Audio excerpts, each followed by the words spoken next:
You're listening to the Astrology Hub podcast, practical wisdom for living your life on purpose. Hi there, and welcome to the Astrology Hub podcast. I'm Amanda Pua-Walsh, the founder of Astrology Hub. And I'm Donna Woodwell, an astrologer and senior editor for Astrology Hub. And we are so happy you're here with us today. I have to admit, I've been so excited about this particular episode for months because one of my favorite things is giving people practical, tangible, and implementable, here we go, tips for working with astrology in their lives to actually create a better life, to live on purpose, to better your relationships, and feel more empowered in all aspects of your life. Donna, are you as excited as I am? Am I excited to get organized? Are you kidding? Of course I am. I am a Virgo, and that is my mission in life, to be organized and efficient. All right. So we have a super special episode planned for you, and it's chock full, like I said, of really practical, useful information that you can use to truly make 2019 a year where you turn the tides and start or continue. Maybe you already feel like the tides are turning, but really shift the momentum in your life in really, really positive ways.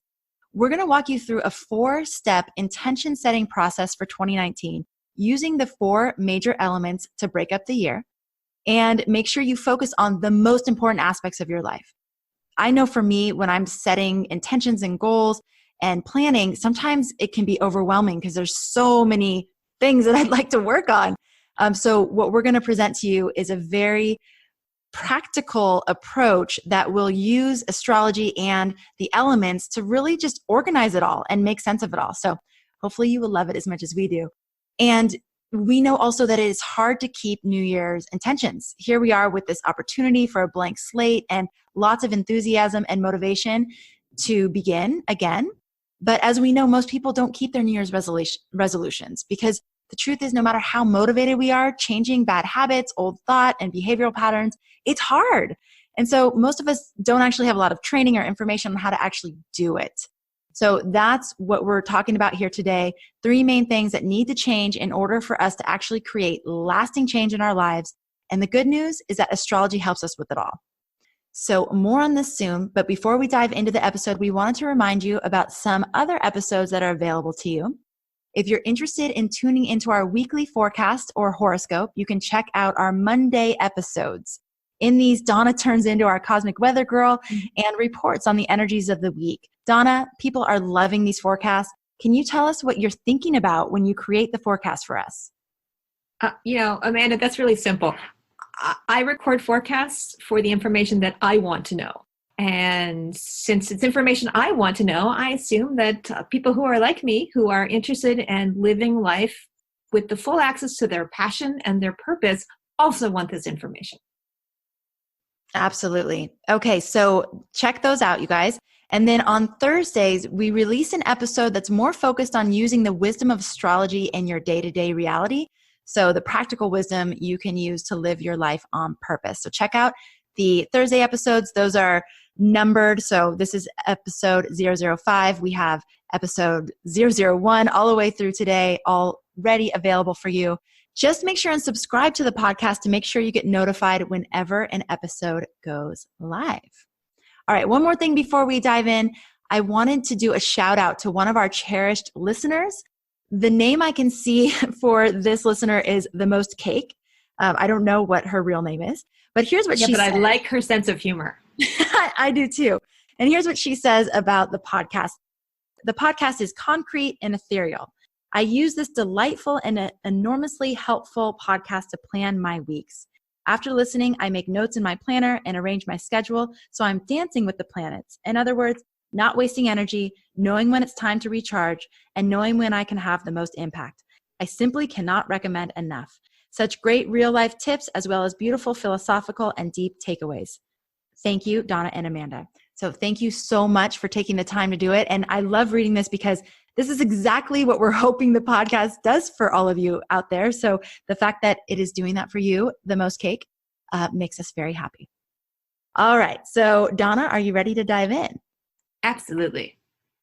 All right. So let's just start with 2019 in general, just adding a little bit to what we talked about on Monday's forecast. Donna, what would you say is the major theme of 2019, and why is it so important for us to get clear on what we really want to create in our lives now and into the first half of January? Well, when you are an astrologer and you start looking up day to day, month to month, years to years, you get used to being surprised and yet not surprised at the same time that what you see is so reflected in the world around you. And so when I sat down to look at the entire calendar for 2019 and realized that the major aspect of this year that's going on and it's going to be affecting us all is a tense aspect between the planet Jupiter, who, among other things, has to do with truth-telling and standing in our own integrity. It's tangling with the planet Neptune, which is all about illusion and not being in our own integrity and sort of being in this ephemeral place where we're not even sure what's real. So let me rephrase that in simple English terms, that this is a year where we have to learn to tell truth from fiction or truth from reality, or even asking ourselves the question of what is reality in order to become better at being able to navigate our three-dimensional world. Now, how is that for synchronicity? If you've been watching the news anytime lately, we're in for an entire year of working through these questions, not just socially and as a world, but also as individuals. And what does it mean for us, for our relationship to truth and illusion? Okay. And what would you say about intention setting or visions? Why is it particularly important for us to make the space and take a little bit of time to do that now? Well, what's going to be happening at the beginning of the year is that for the first 2 months of the year, there are no planets retrograde. I mean, nothing. And generally in astrology, you might hear people complaining, oh, Mercury's retrograde and blaming their ills on it. But having a retrograde or two going on is kind of like having a natural braking system in what we're doing. It slows us down a little bit. It makes us a little bit more willing to reflect on what we're doing. And 2 months with no retrogrades at all for the first part of the year, I mean, that's just like we crest over the top of the roller coaster and run screaming down the hill with nothing to stop us. And so, yes, now is the time to set those intentions, because we're not going to have a chance for several months here to really revisit what we're doing. So we want to get really, really, really clear so that we know we're heading in the right direction. All right. And that's what we're here to help you do today. All right. So Donna, let's go into that intention setting process and why we recommend and use this approach for setting intentions. Amanda, I am so excited because I have a little confession to make. I am a total productivity nerd. I mean, I have all the books and I'm a member of productivity groups, and I love all the systems and the ideas and the tools that can help us be more successful in everything that we do. Not just for myself, but it's a great tool as an astrologer to help my clients become more successful in what they want to accomplish in their worlds. And so at heart, learning how to be more productive, how to plan, how to set intentions is all about getting into flow. It's about being more aware that when we are conscious and making choices from moment to moment, we can create intentionally. We can be much more active co-creators in our lives. And that is like living while you're awake. And to me, that's magic. And so I tell all my friends in these productivity schools that, like, really, I have the ultimate secret weapon when it comes to living efficiently. And that's astrology. Because astrology takes all of our strivings to a whole new level. And so folks may not realize this, but when you are in those productivity circles, you hear a lot of people praising Stoics like Marcus Aurelius, these ancient Greek philosophers that were all about how to basically maximize your own potential, how to live each moment with equanimity, how to really consciously live your lives. But what they don't know is what the Stoics were using to maximize their potential was astrology. And a lot of the original people who created astrology were practicing the school of philosophy. And so naturally, astrology helps people attain their goals because that's what it was kind of designed to do in the first place. Now, two of the big ways that it does this is by, first of all, reminding us that change is inevitable. Astrology is all about moving between the yin and the yang of life, moving between the ups and the downs of life and doing it gracefully. And that's kind of what Stoicism is. It's learning how to manage change by flowing with it, not getting attached, to being the observer, but also finding the good in even the situations that might seem difficult at first. And astrology gives you that. Secondarily, astrology is a nuanced language that describes how change is happening. So what kinds of changes you can expect from moment to moment so that you can learn how to work well with the energies that are provided to you at any given point in time. But before you get caught up in all those astrological complexities about squares and trines and all the other things that we talk about in a forecast, anyone can do what astrologers do with a much more simple schematic. And that's by working with the basic elements. The Greeks, a Greek philosopher known as Empedocles came up with this idea that all things in physicality were basically made of 4 essential ingredients. We call them the elements, and that's earth, air, fire, and water. Now, today, science realizes that things aren't literally made of earth, air, fire, and water.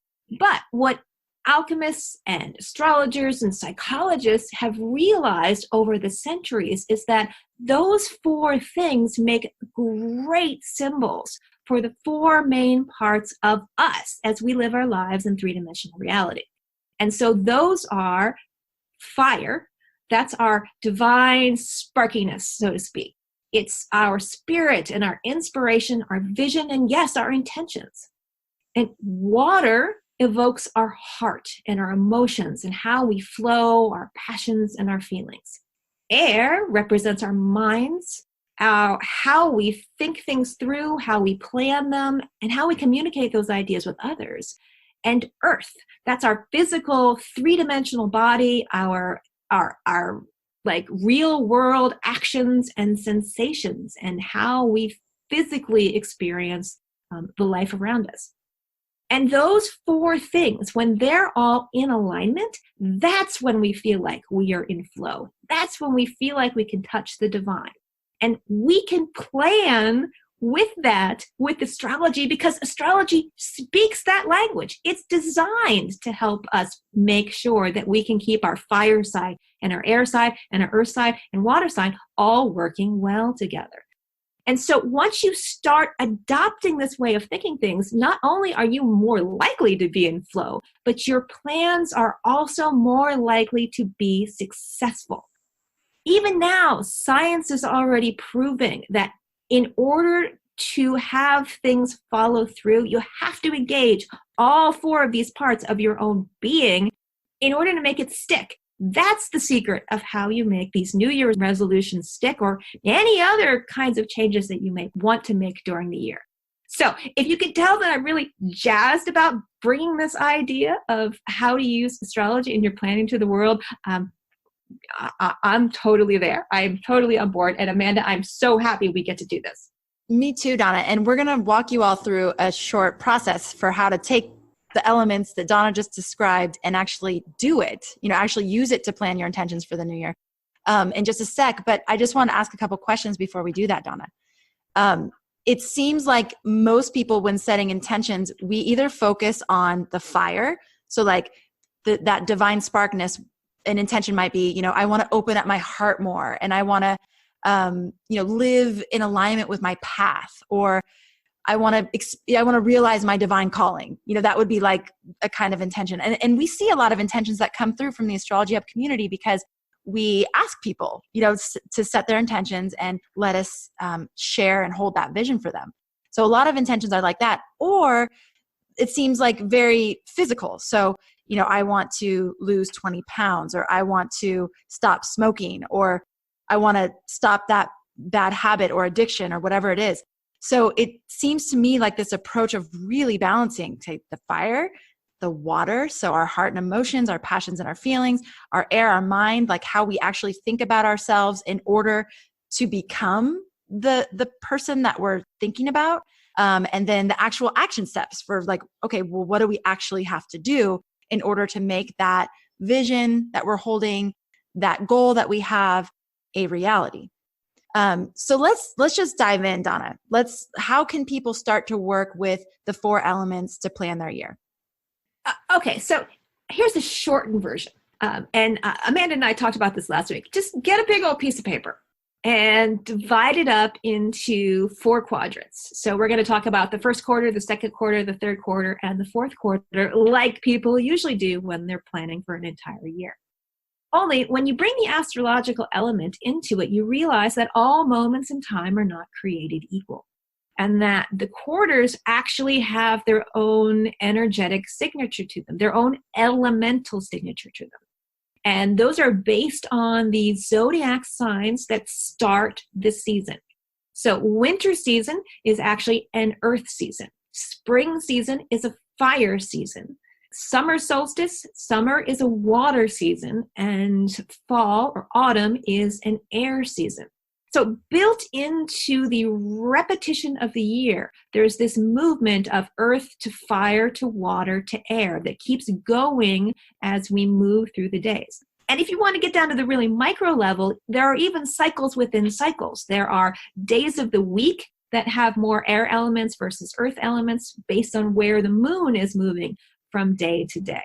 So you can use this structure to help you plan what the priorities for your focus should be for that particular quarter. So for the winter quarter, you start with earth because that's what's the energy is in alignment for that moment in time. Okay, so in the winter, we're starting with the body, earth. Things that we want to accomplish around this. Is it all the whole earthly plane? Like, would it include both our physical bodies, maybe our finances, maybe our, like if, you want to get a new car, like, are those the kinds of things that would be appropriate for winter when the energy is focused on the earth element? Yeah, and we just have to close your eyes for a moment and think about what Earth is. Earth is, and winter is that moment in time when all of the animals go and hibernate, at least in the northern hemisphere when we're in winter. And the energy is pulling us down and it's becoming internal. And so it's a good time to really set up the structures of things. So figuring out how your home is set up, your physical spaces are set up. Making sure if there's things that you don't need anymore, getting rid of them, repairing things that no longer work or getting rid of them as well. So it's all those kinds of physical things that will serve you well when the spring comes and you're ready for like clicking up your action and your motivations into a whole new gear. All right. So our first quadrant is for the winter and for the body. And so we're going to be focusing on the physical and on structures and on the things that we need to do to create a solid and firm foundation for the rest of the year. So in that second quadrant where we have the springtime or the fire element, what kind of things make sense for us to be focused on at that time? Fire is really energetic. The beauty about working with these elements is we can see them. We can see them in our three-dimensional world. So if you get an idea of what fire is, just go get a candle and light it. And fire always goes up. It's always reaching for the sky. And that's the part of us that is enthusiastic and is always visualizing and coming up with new ideas and new possibilities, which is what relates us to the element of soul and spirit, because it's that creative urge that we are all born with. So as the sap begins to rise and the trees begin to bloom and the flowers begin to come out, we are tied up into that process of wanting to create new life and new things. And so in the winter, you want to have set yourself up for maximum creativity when the spring rolls around, so that you can visualize and you can create and you can come up with those new ideas and new brainstorming and bringing those divine intentions down to life. Okay, so it seems like a perfect time to really get clear on what it is we want to blossom into. Another way to say that is a time to really pay attention to our full potential and that urge within us that is blossoming or blooming, that soul level urge, and really focusing on bringing those things into reality.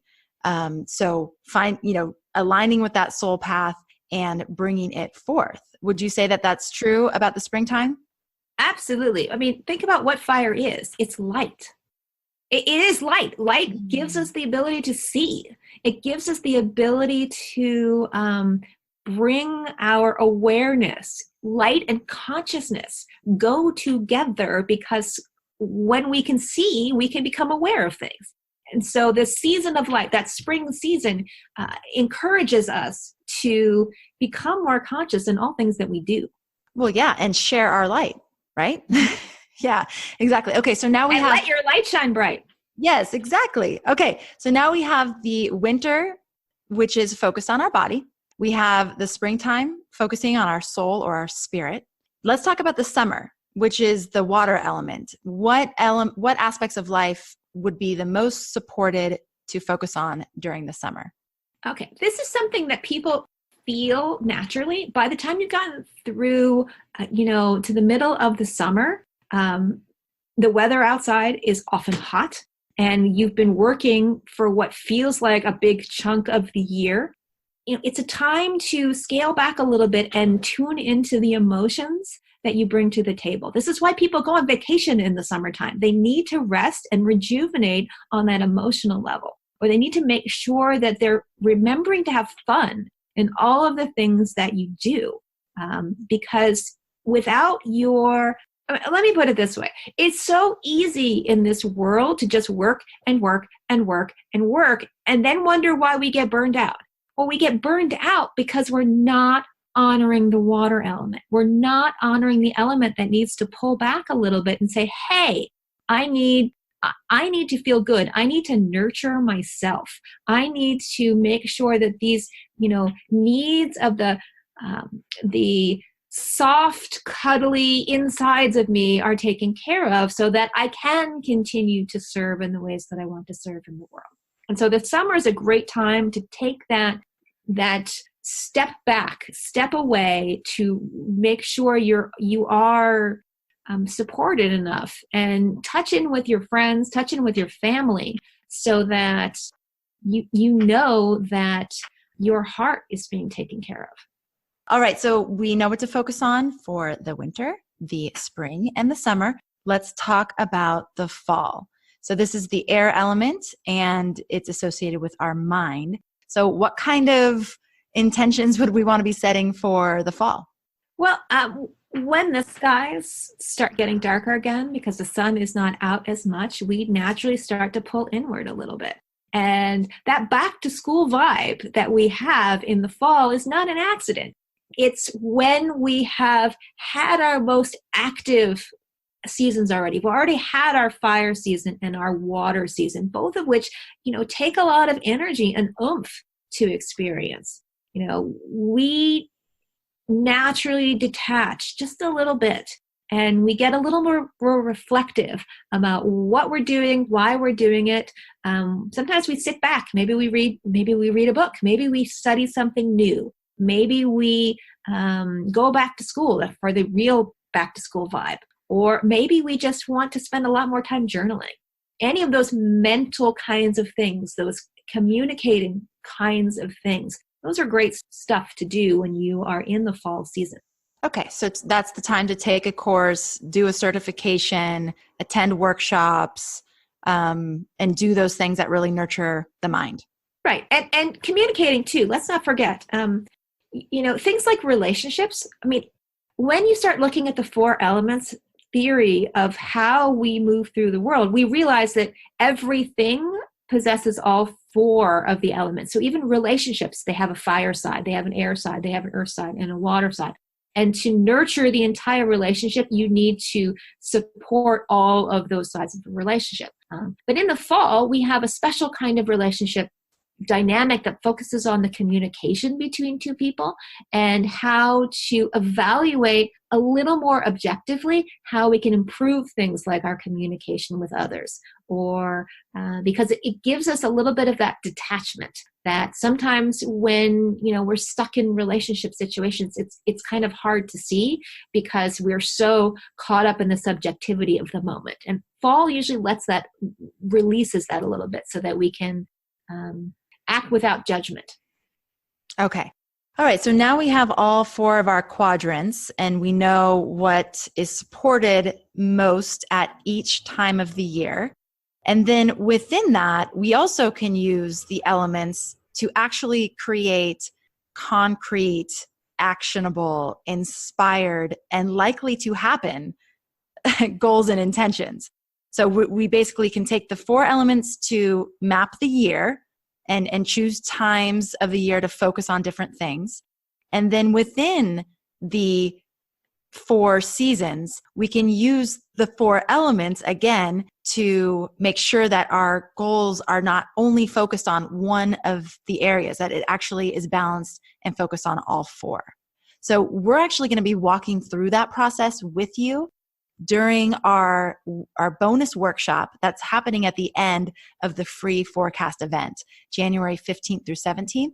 So the 13 astrologers will come and walk us through the year, and you'll get all the insights you need for 2019, January 15th through 17th. And then on January 18th, Friday, like I mentioned before, we will be doing the bonus intention setting workshop. This is also free. We're going to take these 4 quadrants, and then we're going to break it down within the 4 quadrants to really make sure, again, that all of the intentions you set are balanced. And with that, we all have such a better chance at looking back at 2019 and seeing this as the year that we actually made the breakthroughs, that we actually created the habits and the changes in our life that have set us up for more and more fulfillment, more and more inspiration and success in the years to come. And we're going to do this together. We're going to hold hands and we're going to do it together, because there also is a lot of power in doing these things in groups. And there's both the power of the energy behind that group, but then there's accountability in it as well. When you proclaim something and you declare it to other people, you're a lot more likely to actually do it. So again, we'll be doing this all together. Make sure and register for the forecast. Even if you can't make it for all 3 days, even if you can only check in for 10 minutes a day, it's still worth just making sure that you have your seat reserved. We're only sending out the limited time replay to those who registered. So if you registered, we'll know that you're interested, and we can make sure that you get that limited time recording.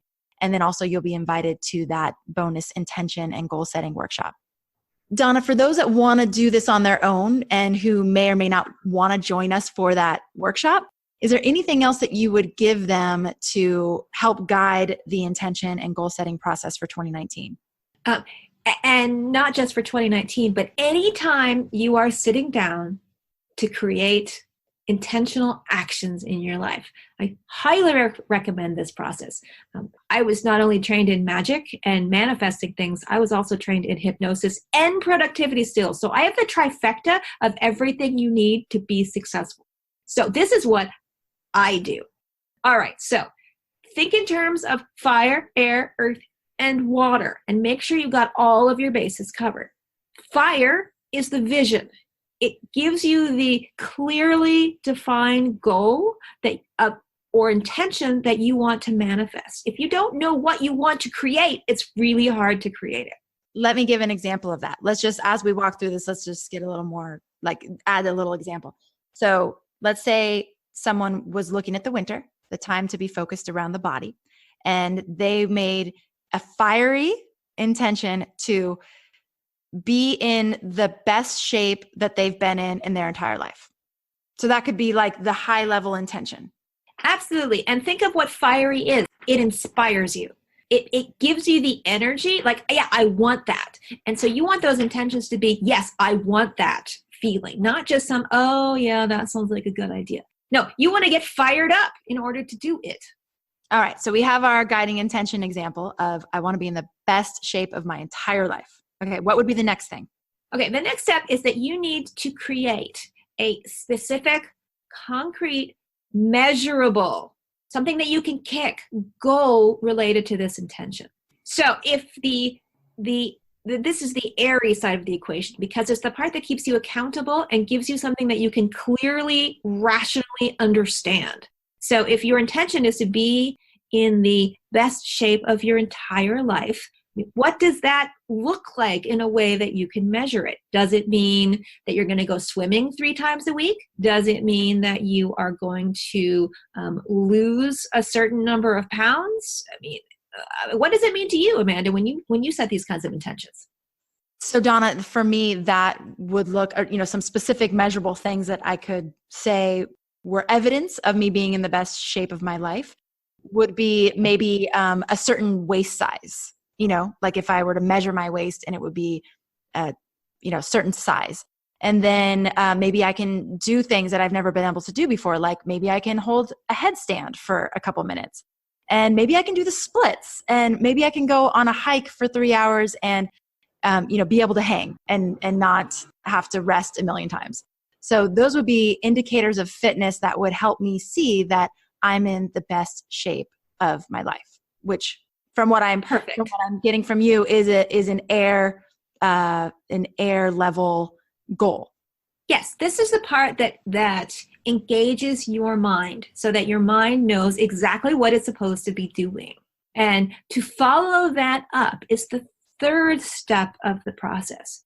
And, we learned in hypnosis class that the most powerful thing you can possibly do to help people achieve their goals is to give them something that they can visualize and imagine themselves doing. Now, it could be actually visualizing it, or it can just be creating the feeling within your own body, the earth element of what it means to take the steps to make that happen. And this is one of those places where people fall down a lot in achieving whatever goals they set for themselves, because they don't close the loop to know what physical steps they're actually going to take in order to manifest that intention.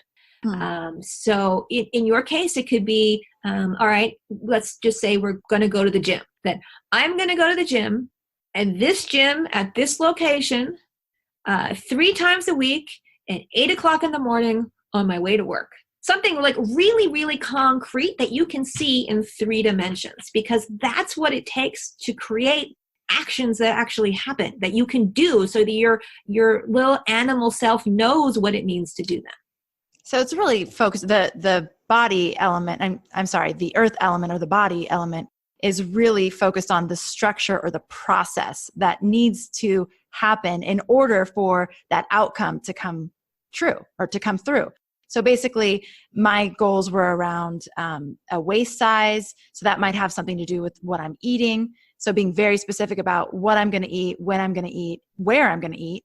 And then the headstand and the splits is more, okay, I'm going to get to yoga 2-3 times a week, and I'm going to take that headstand workshop in February. So very specific around that.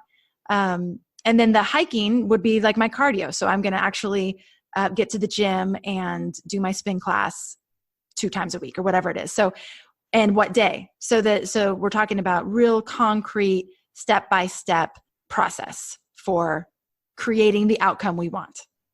Yeah, I know this might sound like an aside, but when I was in high school, I worked on a cliff rescue program of all things. I was one of the first aiders.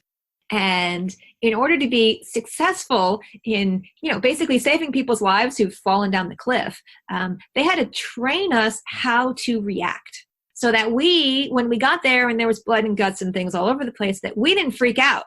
And in order to do that, they had us work through one simulation after another simulation after another simulation.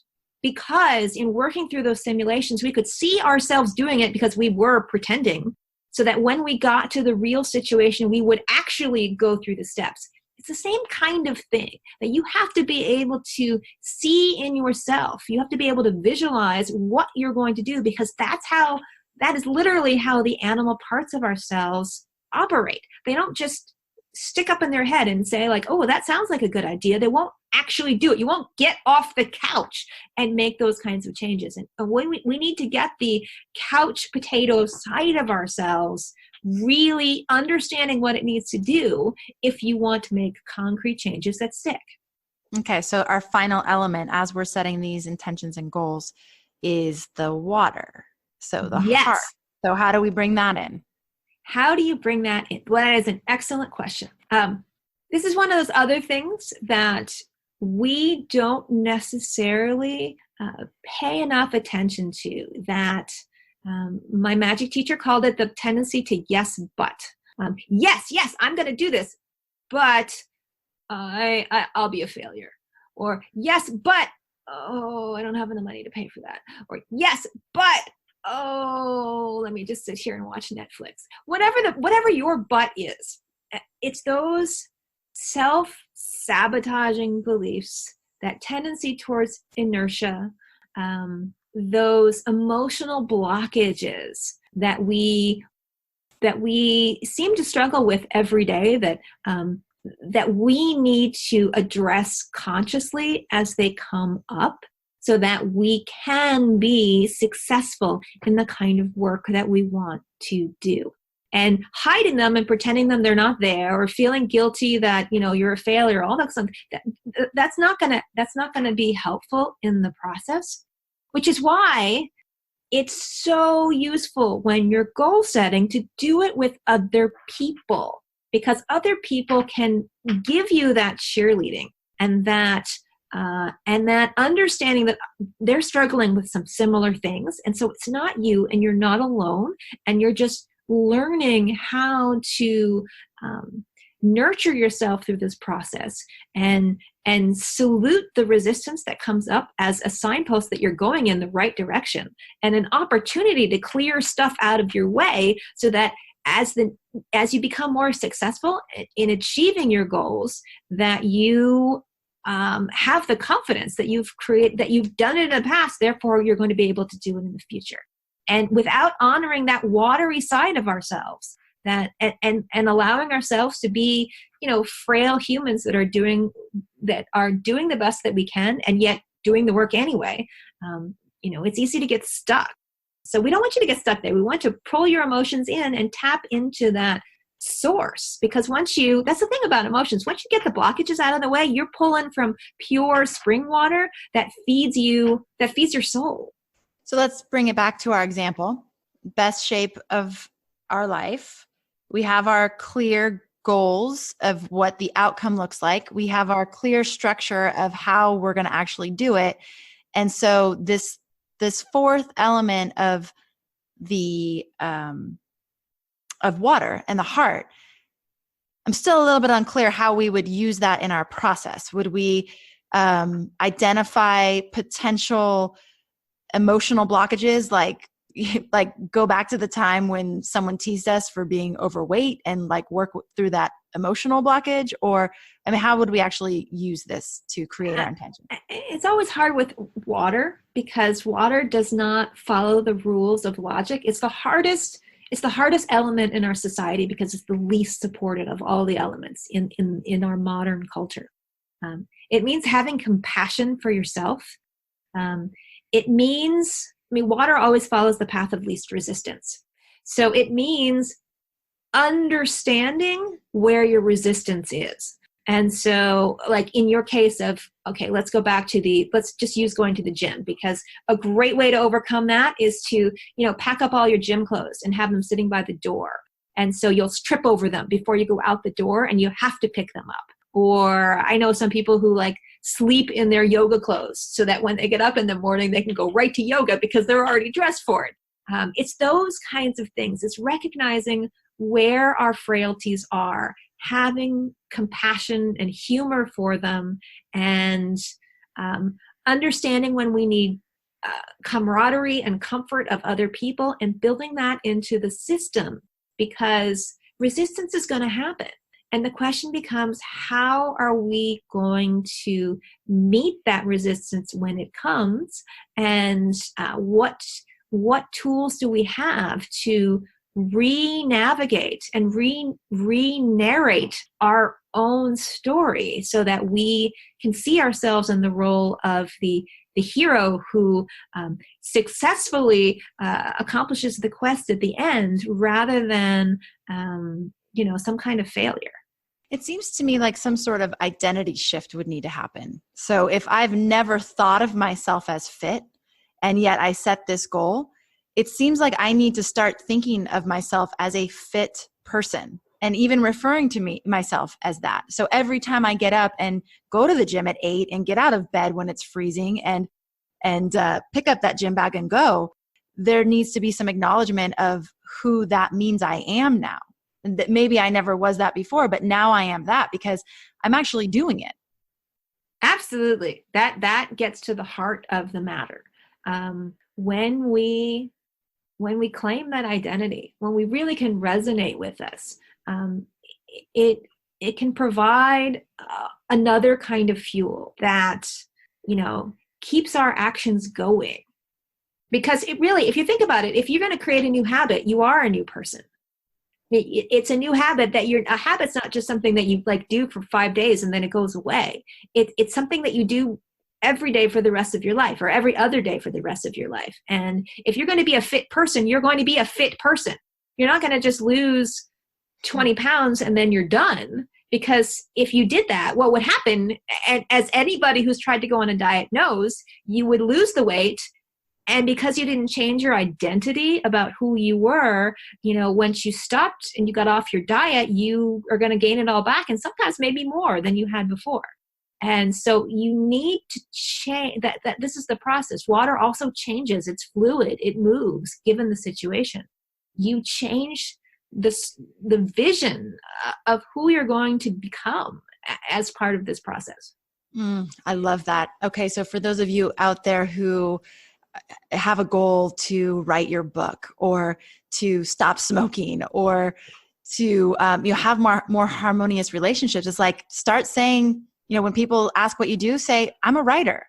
Or, if someone offers you a smoke, you say, no, thank you, I don't smoke. Or when when you're having a hard time in a relationship, or you're thinking about your relationships, it's, I have had trouble in the past, but I don't even know how to do that one. How would you even do that one? A new identity around your relationships. That I am lovable and worthy of being loved. Yeah. I am loving and worthy of being loved.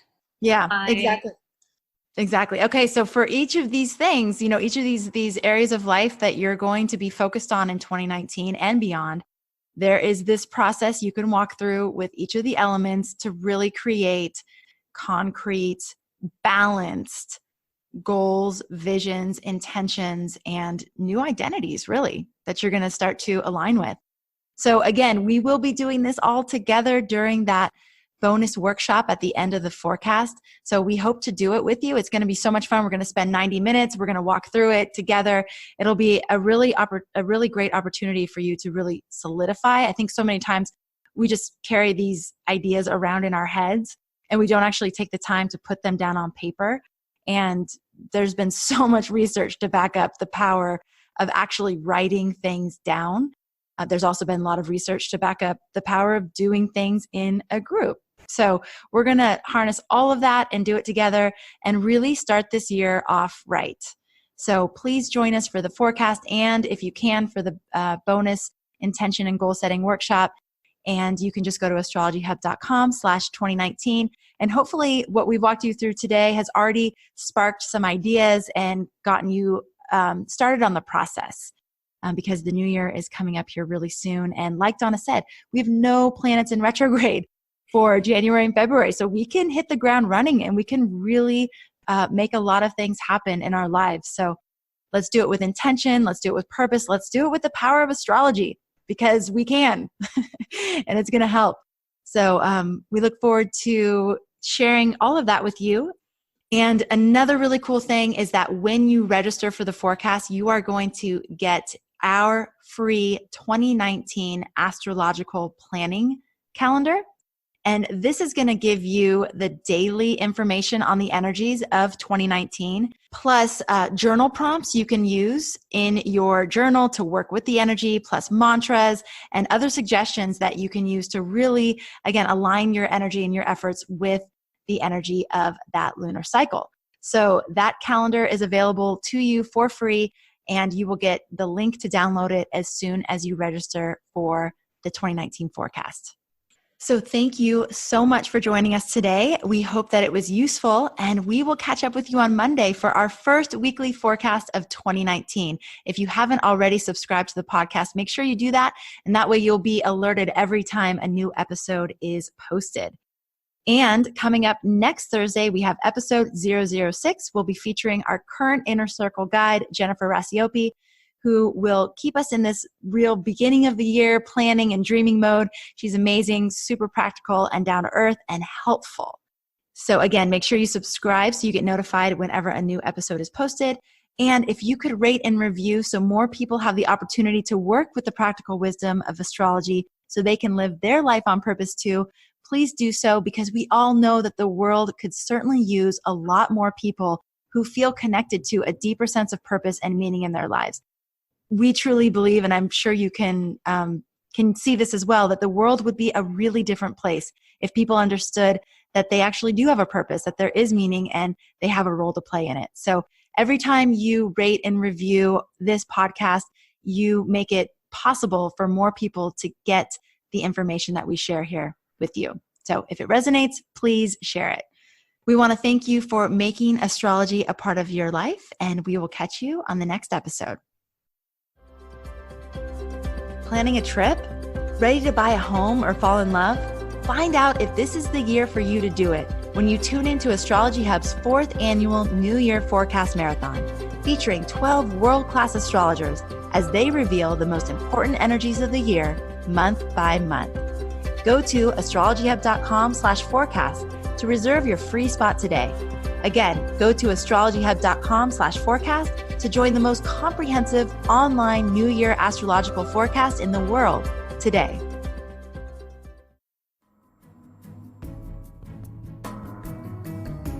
Thanks for listening to this episode of the Astrology Hub podcast. We can't wait to continue exploring with you and bringing you astrology's most practical wisdom so you can live your life on purpose. We'll catch you on the next episode.